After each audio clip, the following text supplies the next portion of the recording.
I think that those that are going out, yes, the jam people are going out. And David's going to bring us our reading this morning. Strap yourself in. It's a long one. Do you want the...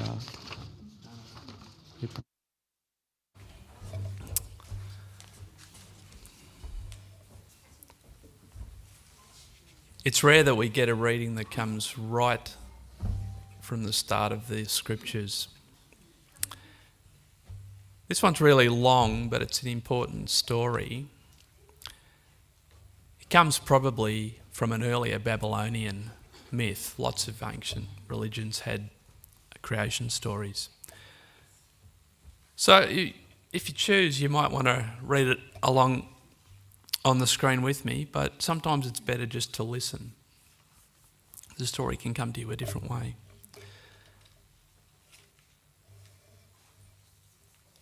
This story is from Genesis.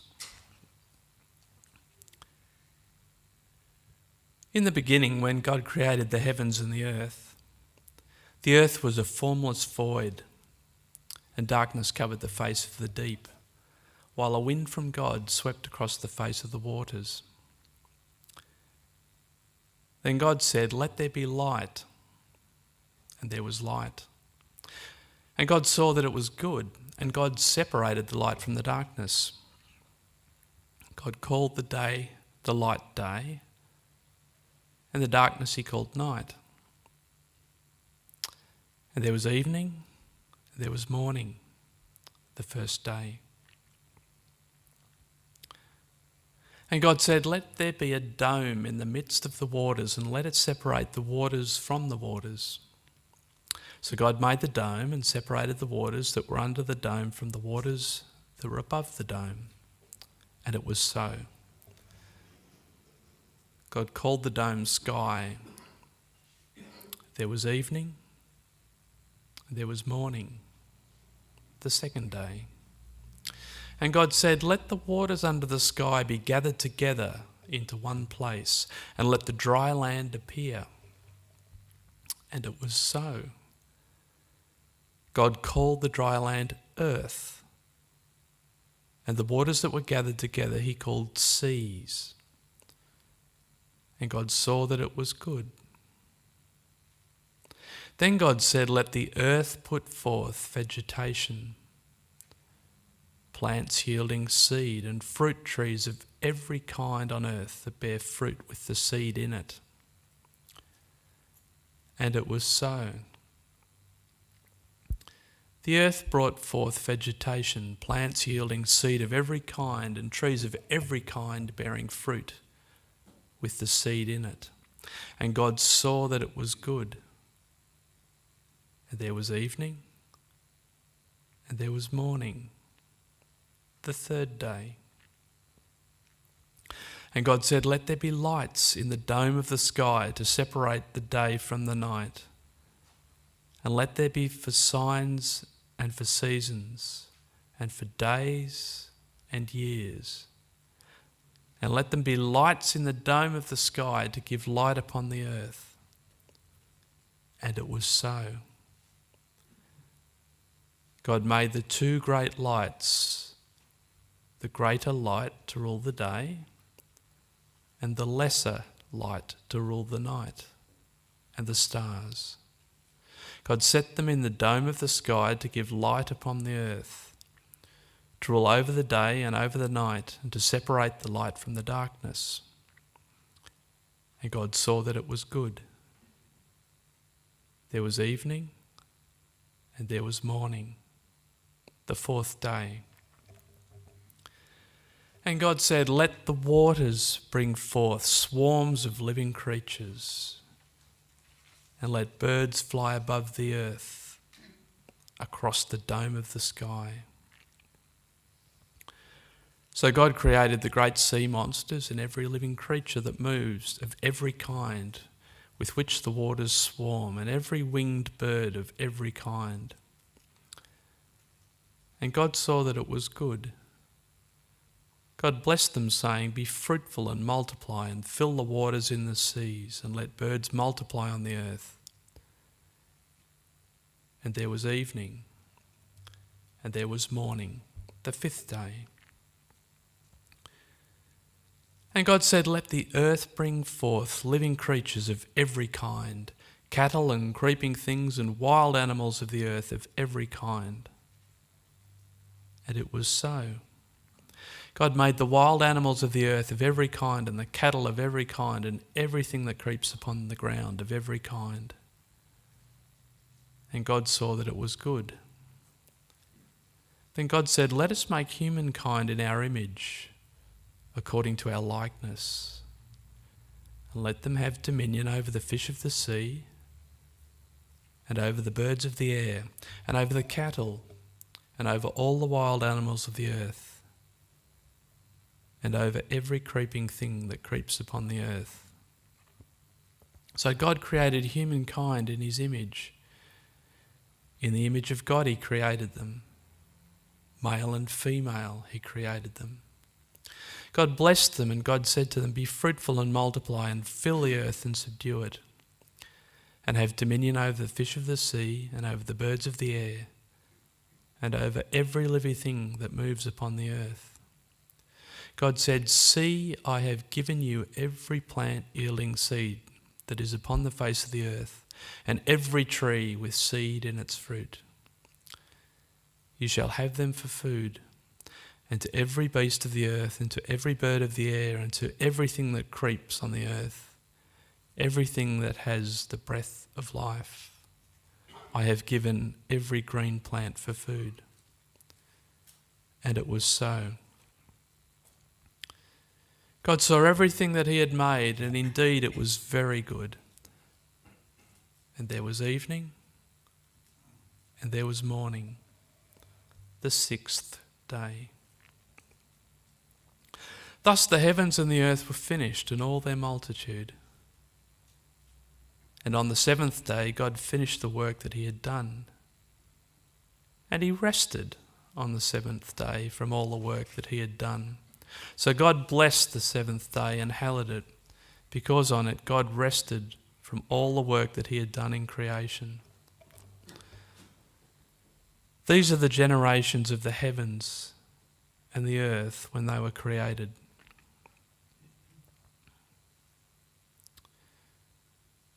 The second reading is from the Gospel according to Matthew.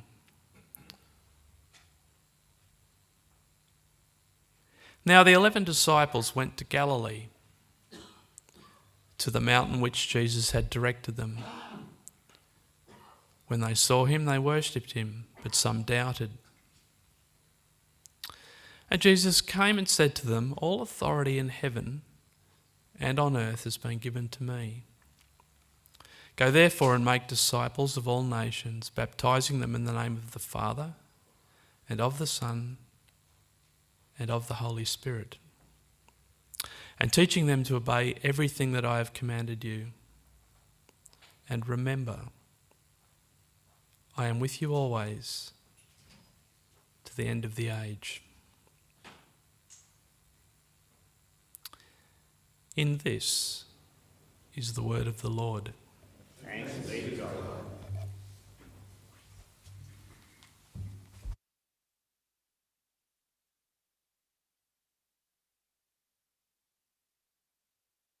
Sorry, someone just came in. I could see from there someone came in through the door, but they've now gone. Sorry, I'm a little distracted as I stand up. Thanks, David.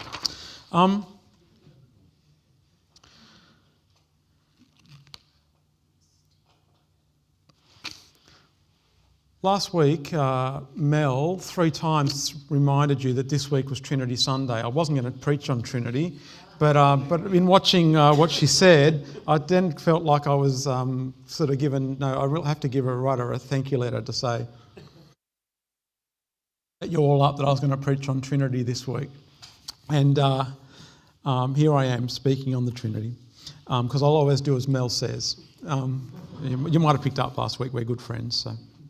And as I was lamenting a little bit with Kyle and with Ron before sort of people started arriving, Ron sort of reflected that it's Trinity Sunday. There's so much material.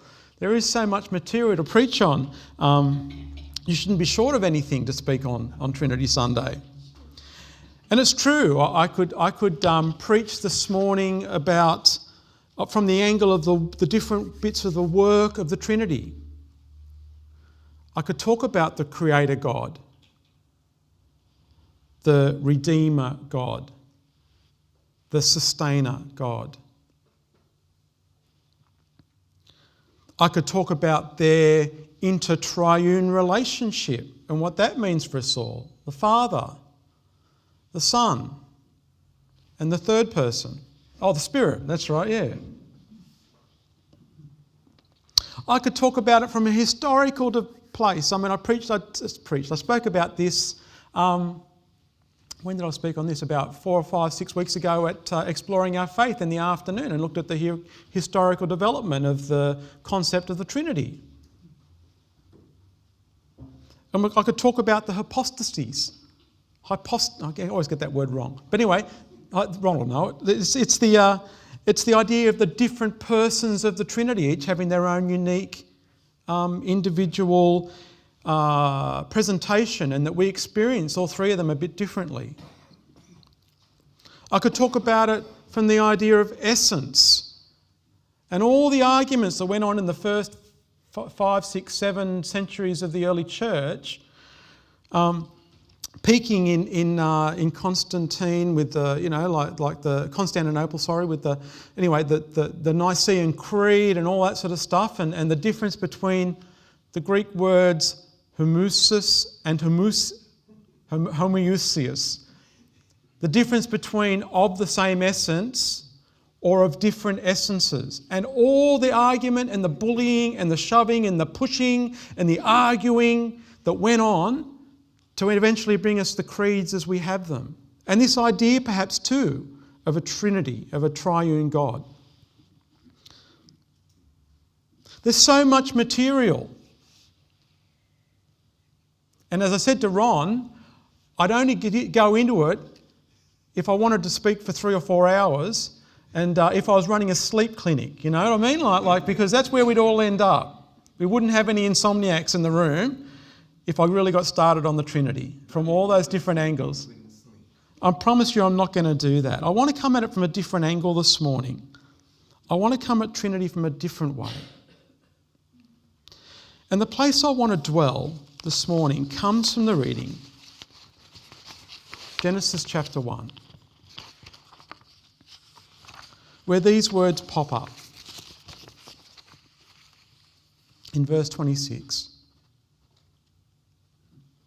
Then God said, "Let us make humankind in our image."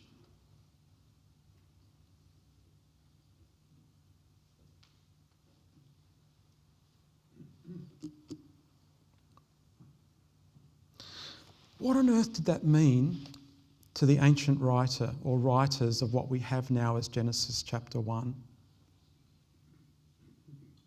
I can't really fully explain that for you. When they were writing these parts of what we now know as Scripture down, and as I've shared to you before, I actually want to tackle some difficult texts over coming weeks, and this would have been one of the ones I would pick as a difficult text because it's been so lost in literalism in the church of what the writers are really trying to tell us.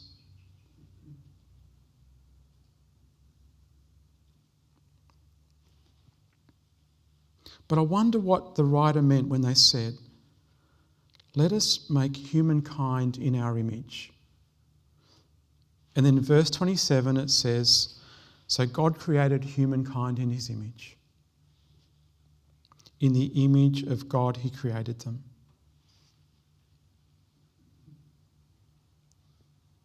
Friends, I love this kind of spiritual truth that's there. This mystery that somehow we're created in the image of God.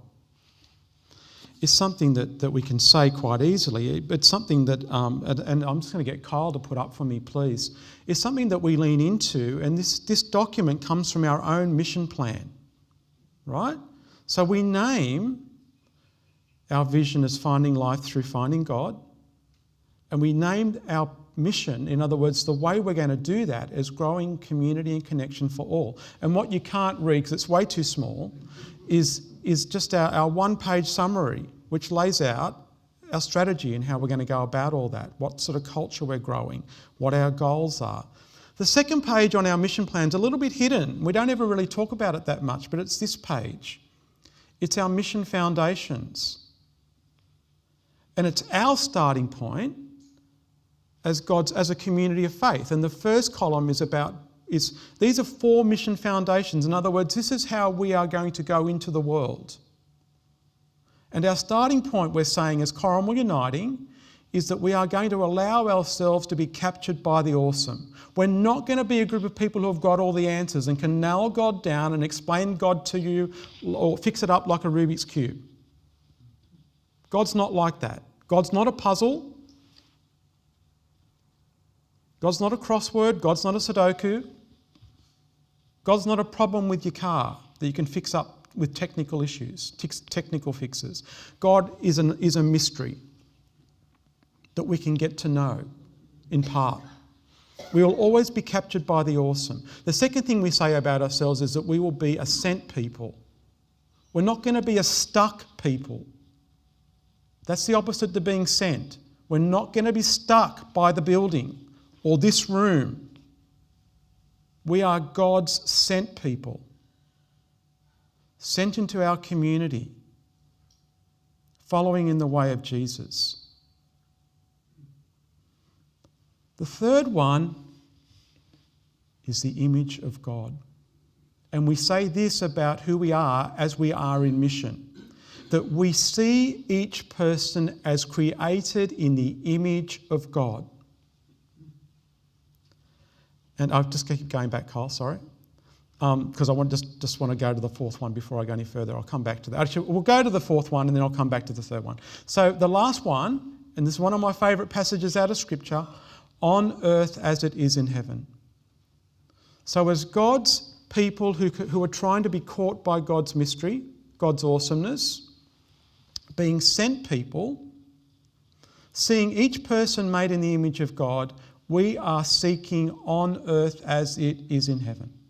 That's what we're saying about ourselves as we engage in mission. Now, I want to go to the image of God one. Kyle, I'll get you to put that up. Thank you. He's blown this up for us, all right? So what it says is this. In the image of God, it says, we see each person as created in the image of God. And as such, we are all lovable, valued, and cherished.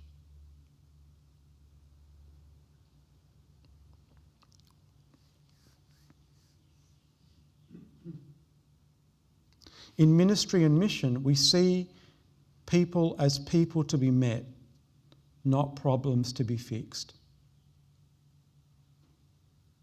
Now, if you haven't quite caught that yet, if that jars for you, then I'm inviting you to think about it and pray about it. Because we're naming this as an important part of who we are as God's people here. And I'm asking the question again, what might it mean to be made in the image of God? I'll get you to go with the rest of the slide now, Kyle, thank you. This is just going to be a rolling slide. These are all a few things I'm just going to keep rolling through as I'm speaking.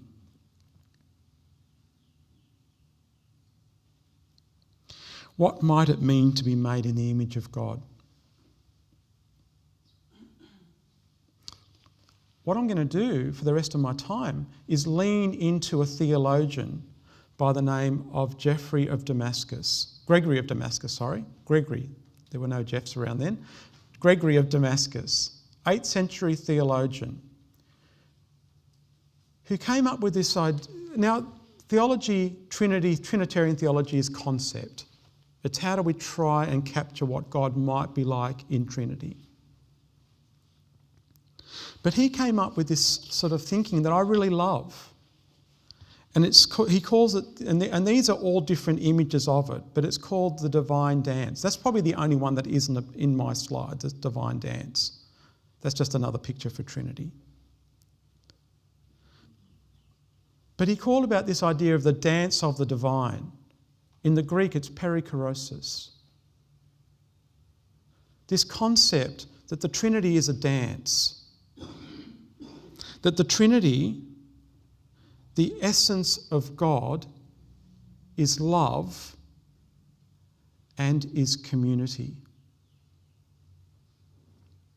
And that's what each of these images are hopefully helping you to catch.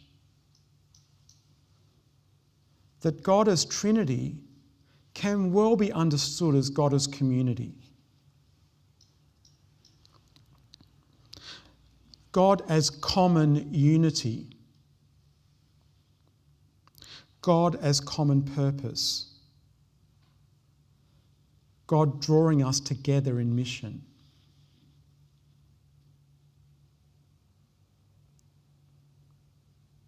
I love this way of thinking about Trinity, because a lot of theology that we've developed over the last 400 or 500 years sometimes has members of the Trinity pitted against each other. One requiring violence against another so that there can be relationship. True Trinitarian theology is more like this, where God has common unity and common purpose.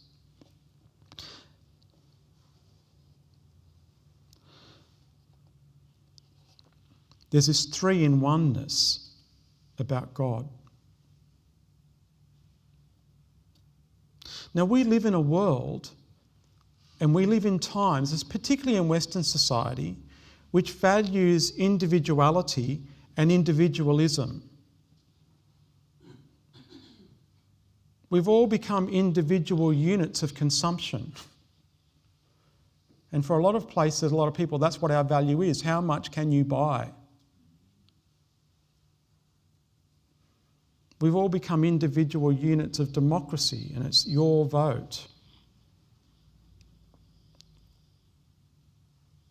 We've all become individual units of mentality and emotion. And we're measurable. And that's what psychology is about. Now, I'm not saying that there's no room for psychology. I use it as a tool quite regularly myself. But I'm just saying the danger is when we individualise people and only see people as individuals. I think we're moving away from this idea of community, of Trinity, of the Trinitarian God that we hold to. We live in times, and let me say, individualism works for some, but it fails for many. There are so many people who get left behind when individualism reigns.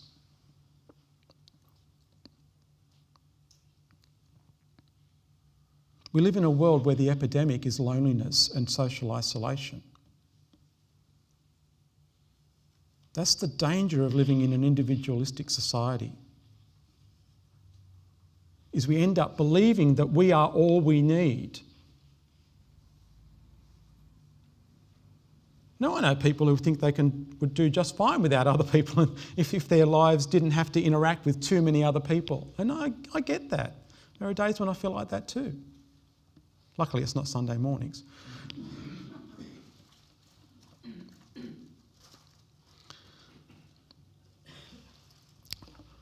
But I want to draw out this distinction. You see, loneliness can hit most of us. Most of us at different times feel a bit like we're on our own, at different times. But the real danger in our world, in Western world in particular, is social isolation. Now, in my previous role, when I was working at Wayside, we came to a point where we were starting to kind of there were a number of different presenting factors in people's lives. Homelessness, mental health, unemployment, poverty, race. There's a whole range of different things. We had an Aboriginal program, we had a youth program, we had a whole range of things going on. Unemployment, we were spreading far and wide, trying to work out. Drugs, addiction, another big one. And in my time there, I was given the role of trying to work on our advocacy agenda. In other words, what would our main leading voice be in public life? And I went and met with peak bodies, housing, unemployment, employment, other religious institutions, mental health organisations. I met with peak body heads in New South Wales and had conversations about all these things. And the one thing that became so clear, and it's the thing I hope you've picked up, I've carried with me to Corrimal,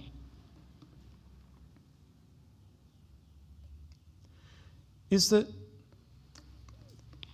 what's causal and what's correlation is hard to determine in all those kind of things. Unemployment, addictions, mental health, what causes what? What's the common factor that carries, what's the causal factor of people falling into those things? Hard to know because people have different pathways in. There's a whole range of different pathways into any of those kind of issues when they land on your life. But the one thing that is so clear, it's clearer than anything, it's as clear as day, is that what you will experience when any of those things is going on in your life, the common experience you will have, whether it's unemployment or addiction, whether it's mental health or being homeless or having trouble finding housing, the common thing that you will experience with every other person going through the same sort of stuff is social isolation. And social isolation works a bit more insidiously than just those two words. Because how social isolation works is that it's not just that you get cordoned off, it's that things start to work against you. You don't have the money to go to the pub to have a lunch with your friends or to a cafe to have a coffee with your friends anymore. You don't have the clothing or when you don't have a home, how do you carry on a relationship with somebody? And people start to not see you but see the problem. When you're homeless, they see you as a problem. When you have a mental health issue going on in your life, when you go through one of those troughs, people see you as a problem that they can try and fix up. When you've got an addiction of some description, you are a problem. And people unconsciously sometimes, often, but deliberately will cordon you off. And it acts in its own way, social isolation. It's not just I feel socially isolated. What you feel is loneliness. But you will also feel excluded. People will see you and make either conscious or unconscious judgments about you, about how you got to be there, about what is going on for you now and about what you should do about it. Friends, does that sound like God? I hope not. I hope in your mind that sounds nothing like God. Excluding, cutting people off, making judgments.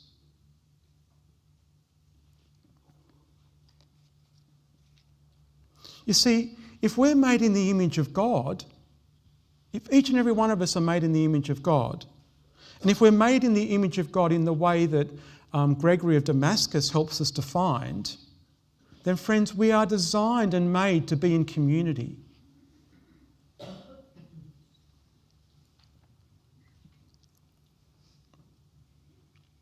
We're designed in the image of God to work for common purpose. We're designed in the image of God to find our mission together, to find God's mission of love together.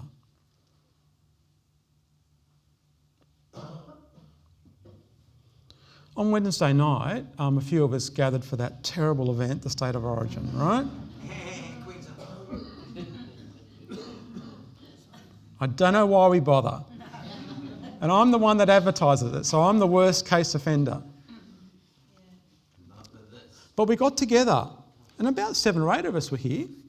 And fortunately, the one Queensland supporter amongst us who usually comes didn't make it, all right? So, but what happens is we have a meal together, and then we watch the game. And sort of near the end of the meal, I don't know, there's others of us in the room are here, right? And you might remember this, you may not. But in the middle of coming near the end of the meal, and a couple of the guys had come from Ends Meet, all right? A couple of the Ends Meet guys had come along to watch the game with us, right? And one of them who experiences social isolation. He lives a bit in poverty. He's he's got a couple of mental health things going on. He'd had a couple of drinks before he got here. So he's a bit happy.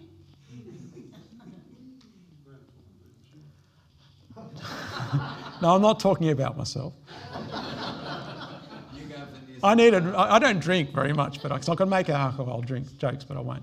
And he popped up in the middle of right near the end of the meal, and he said this, something along these lines. He said, "This is good. It's good to be with others. This is how it's meant to be." That was all he said. Kind of. Well, that wasn't all he said on the night, but that was kind of like. That was, I caught this at the end of the meal. This is good. We're talking about someone who probably eats most of his meals on his own. And he could spot the goodness in what we were doing. The inclusiveness of having a meal together. The inclusiveness of not worrying about background, not making judgments, not deciding who's in or out.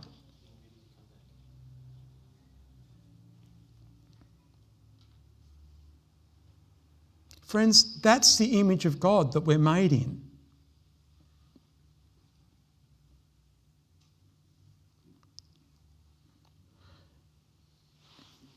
I guess if I was, well, I'm going to conclude. And what I want to say is this. Is that if all we do in common unity together as Corrimal Uniting, and if all you do when you are a sent person, because maybe you can't get involved in the programs we run in the middle of the week or on the weekends, that's okay. I'm sending you with this same word. If all we do as people of God in community together, or when we're sent out, is to combat social isolation by loving people and including them and embracing them for who they are, not for who we want them to be, then look, friends, we are living in this spirit of the triune God.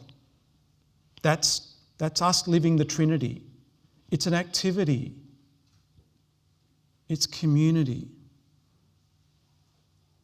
This idea that we hold in God's mission that we are going to live and work aiming for community, aiming for connection, aiming for inclusion.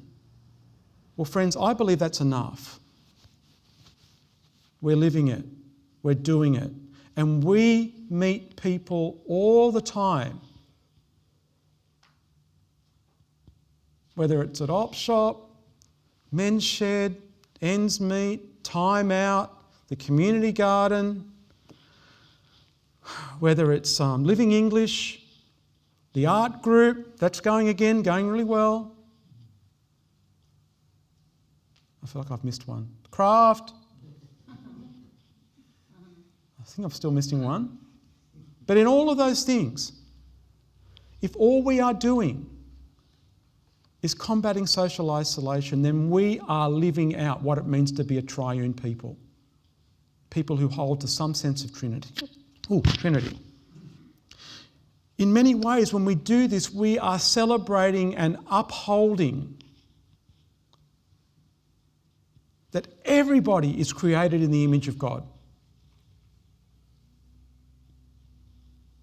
All of us. When we are a loving, common unity, including and embracing.